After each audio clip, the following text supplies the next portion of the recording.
Bismillahirrahmanirrahim. Assalamualaikum warahmatullahi wabarakatuh. Apa kabar anak-anakku sekalian yang soleh dan soleha? Semoga hari ini kita dalam keadaan sehat walafiat dan selalu dalam lindungan Allah Subhanahu wa Ta'ala. Amin.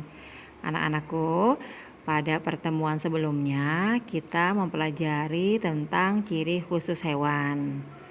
Nah, saat ini kita akan pelajari tentang ciri khusus tumbuhan.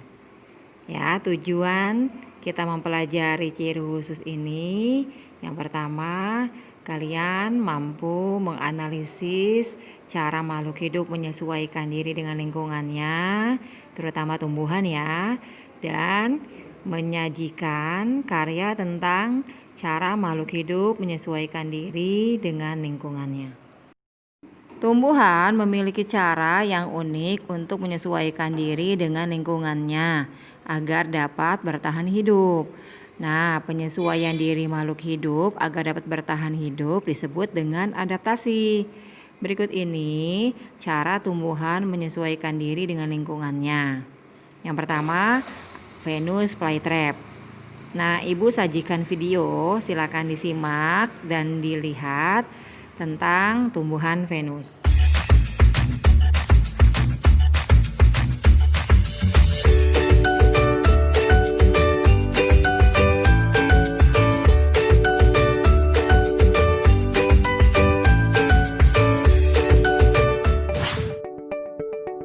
Friends, apakah kalian tahu tanaman bernama Venus flytrap? Tanaman ini termasuk unik loh. Berbeda dengan tumbuhan lain yang mendapatkan makanan dari air dan pupuk, tanaman Venus flytrap justru memakan serangga. Tanaman Venus flytrap biasanya hidup di daerah subtropis dan banyak ditemukan di Amerika Serikat. Di Indonesia sendiri, tanaman ini sebenarnya juga ada loh. Namun, kita memang jarang sekali menemukannya kecuali ada orang yang sengaja menanamnya. Tanaman yang bernama Latin Dionea muscipula ini juga memiliki bentuk yang keren loh. Bentuknya menyerupai mulut yang sedang terbuka dengan gigi-gigi tajam di sekeliling pinggirnya. Seperti buaya yang sedang mangap ya. Eits, tapi tidak usah takut friends. Meski terlihat seperti gigi yang tajam, bagian tanaman itu hanyalah bulu-bulu yang halus kok. Selain itu, Venus flytrap juga bisa mengeluarkan bau yang khas untuk menarik perhatian serangga-serangga di dekatnya. Saat seekor serangga menyentuh bulu-bulu halus, daun-daun itu akan langsung mengatup dan mencengkram serangga itu. Daun tanaman ini mengandung cairan khusus yang berfungsi untuk mencerna serangga. Kalau tanaman Venus flytrap bisa memakan serangga, apakah tanaman ini juga berbahaya bagi manusia ya? Nah, ternyata tanaman ini sama sekali tidak berbahaya bagi manusia, friends. Saat jari kalian menyentuh bulu-bulu halus, kedua daun memang akan mengatup karena mengira bahwa jari kita adalah serangga. Namun, gigitan dari tanaman ini tidak terasa sakit karena memang itu hanyalah bulu-bulu yang halus. Daunnya pun tidak cukup kuat untuk mencengkram jari kalian. Kalian mungkin hanya akan merasa kaget karena gerakan tiba-tiba dari tanaman ini. Selain itu, cairan khusus yang ada pada daun Venus flytrap juga tidak berbahaya dan tidak menimbulkan efek apapun pada jari kalian. Nah, saat jari kalian sudah terjepit di antara daun Venus flytrap, kalian tidak perlu panik ya. Kalian hanya perlu mengeluarkan jari kalian perlahan-lahan.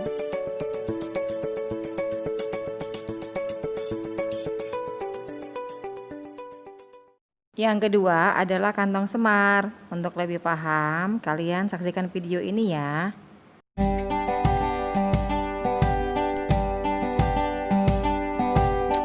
Di dunia ini ada beberapa tanaman yang dapat memangsa serangga-serangga kecil seperti lalat, jangkrik, semut, dan sebagainya. Salah satu tanaman pemangsa tersebut adalah Nepenthes atau disebut juga kantong semar. Kantong semar biasa ditemukan di hutan-hutan Indonesia. Tanaman ini cukup kecil untuk dapat memakan hewan sebesar tikus. Namun di Filipina ditemukan tanaman kantong semar yang cukup besar untuk melahap hewan pengerat semacam tikus.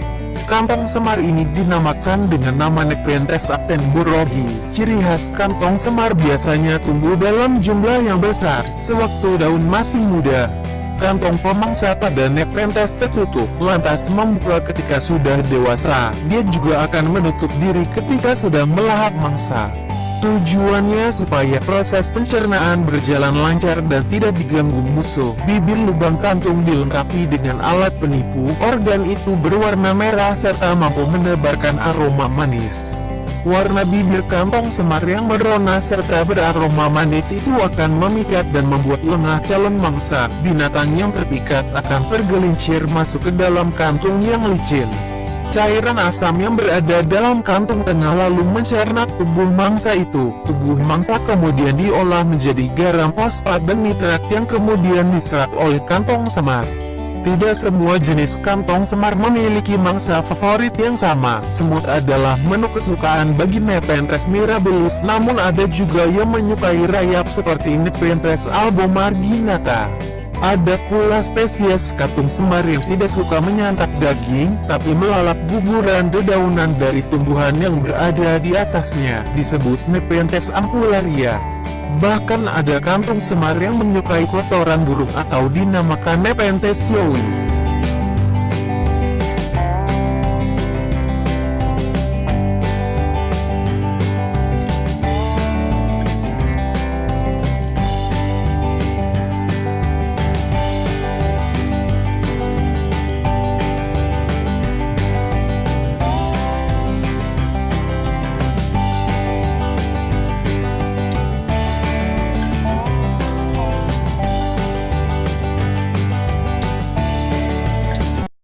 Tiga, putri malu.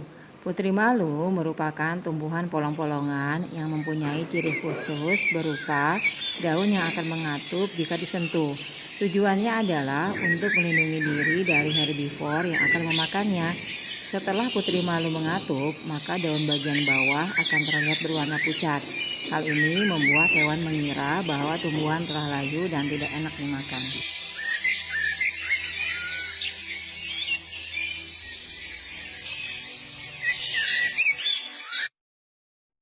4. Pohon jati. Kalian pernah lihat pohon jati enggak?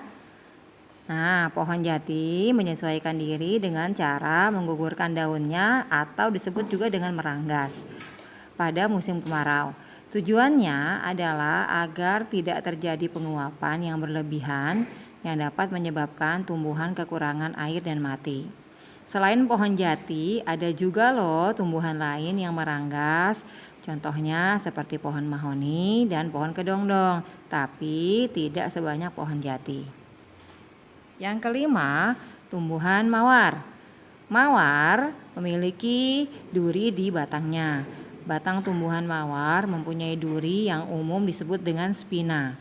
Manfaat duri ini yaitu sebagai alat pertahanan diri dari hewan pengganggu. 6. Teratai. Tumbuhan teratai termasuk tumbuhan air atau disebut juga dengan hidrofit.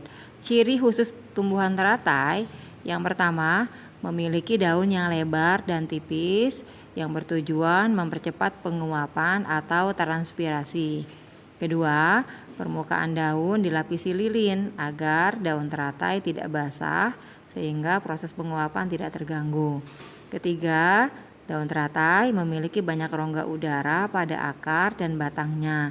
Tujuannya agar tumbuhan ini bisa mengapung di atas air. Berikutnya adalah pohon bakau. Bakau merupakan tumbuhan yang hidup di tempat yang asin atau tergenang air laut dan termasuk halofit. Ciri-cirinya adalah 1. Pada akar terdapat filter untuk menyaring masuknya garam yang berlebihan. Kedua, kelebihan garam akan dikeluarkan melalui daun. 8. Kaktus. Kaktus merupakan tumbuhan yang hidup di daerah yang kering. Kaktus memiliki ciri khusus. Yang pertama, memiliki batang yang tebal karena tersusun atas jaringan spons. Jaringan span ini menyebabkan kaktus mampu menyerap air hujan dalam jumlah banyak. Kedua, kaktus memiliki akar yang panjang dan banyak. Ketiga, kaktus memiliki daun yang berbentuk duri untuk mengurangi penguapan dan melindungi diri dari herbivore. Berikutnya adalah tumbuhan Rafflesia. Tumbuhan ini merupakan tumbuhan bunga parasit. Ia ditemukan di hutan Indonesia. Nah, bunga bangkai ini bau bunganya tidak enak, menarik serangga seperti lalat dan kumbang kotoran yang membawa serbuk sari dari bunga jantan ke bunga lain. 10. Pohon kelapa. Kalian sering lihat pohon kelapa kan? Suka enggak dengan buah kelapa? Nah, pohon kelapa ini mempunyai ciri khusus pada buahnya, yaitu memiliki serabut keras dan tebal yang bermanfaat untuk menjaga isi buah kelapa supaya tidak mudah busuk dan mampu mengapung di air. 11. Bunga matahari. Bunga matahari selalu menghadap ke arah matahari, makanya disebut dengan bunga matahari. Manfaat pergerakan bunga tersebut yaitu supaya semua daun mendapatkan pasokan sinar matahari yang cukup. Lidah buaya. Daun tumbuhan lidah buaya sangat tebal, berair, dan mempunyai duri. Manfaat struktur daun yang tebal untuk menyimpan air. Sedangkan manfaat duri pada daun lidah buaya ini yaitu supaya daun tersebut tidak dirusak oleh hewan herbivore. 13. Tumbuhan jagung. Saat membuka buah jagung ditemukan rambut-rambut berwarna kecoklatan. Rambut-rambut itu sebenarnya adalah putik jagung. Manfaat putik yang memiliki bentuk mirip rambut-rambut itu untuk memudahkan putik menangkap serbuk sari. Anak-anakku sekalian, kalian sudah mempelajari tentang ciri khusus hewan dan tumbuhan. Nah, setelah memahami ciri khusus hewan dan tumbuhan ini, diharapkan kalian membuat karya tentang cara makhluk hidup menyesuaikan diri dengan lingkungannya sebagai hasil penelusuran berbagai sumber. Tugasnya bisa berupa clipping atau membuat PowerPoint atau video tentang salah satu ciri khusus, boleh ciri khusus hewan ataupun ciri khusus tumbuhan. Waktunya Ibu kasih waktu selama 30 hari atau 1 bulan, bisa dikumpulkan paling lambat tanggal 1 Oktober 2020. Terima kasih atas perhatian semuanya. Wassalamualaikum warahmatullahi wabarakatuh.